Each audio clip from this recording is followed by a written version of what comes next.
Una vez atravesados los territorios laosianos, las aguas del Mekong se adentran en un país sumido en la violencia y la pobreza. Escenario de convulsiones políticas, testigo de atrocidades bélicas y mortaja de atroces genocidios, poco queda en Camboya de aquel poderoso imperio que durante 5 siglos fue invencible, dominando una buena parte del sudeste asiático. En las selvas del norte del país se esconde el más increíble testimonio de lo que llegó a ser el Imperio Jemer. Angkor, la ciudad del bosque durmiente, uno de los más fabulosos monumentos arquitectónicos que existen en la Tierra.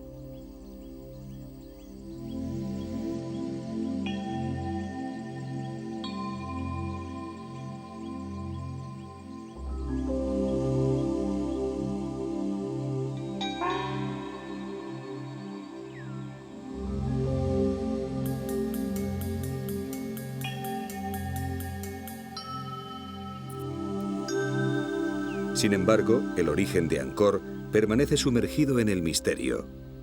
Los textos del Imperio Jemer, que se escribieron sobre hojas de palmera y pieles, no han podido sobrevivir a las duras condiciones de la jungla. Las únicas referencias que se tienen proceden de los relatos de viajeros chinos e indios y de algunas inscripciones que aún perduran en las piedras.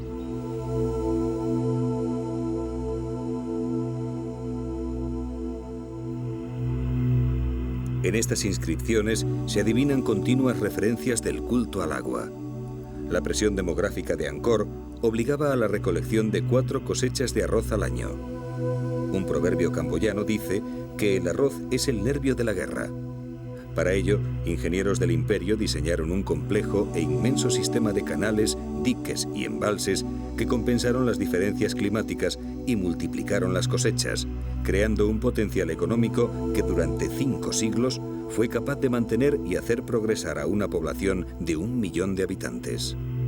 El milagro fue que aquella organización racional del espacio en torno a los monumentos armonizó perfectamente con las creencias, el simbolismo religioso y el poder político.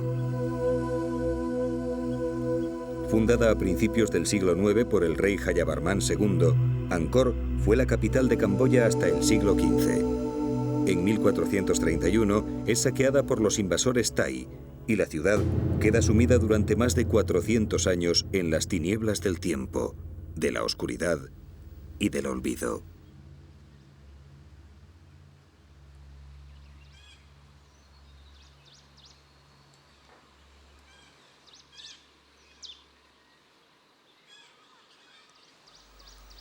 En 1858, el francés Henri Mouhot la descubre al mundo occidental y 2 años más tarde, con la colonización francesa en Indochina, una serie de arqueólogos comienzan a estudiar y reconstruir la ciudad, desafiando a la naturaleza e intentando recuperar la obra de los antiguos reyes constructores.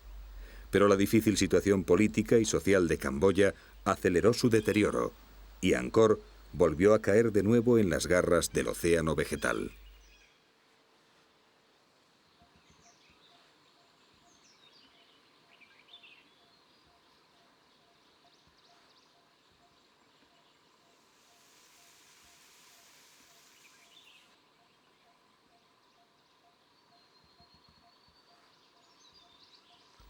Las entradas al recinto están vigiladas por los genios del cielo, 27 gigantes de piedra que flanquean ambos lados de la calzada que conduce a Angkor Wat, la cumbre del arte Jemer.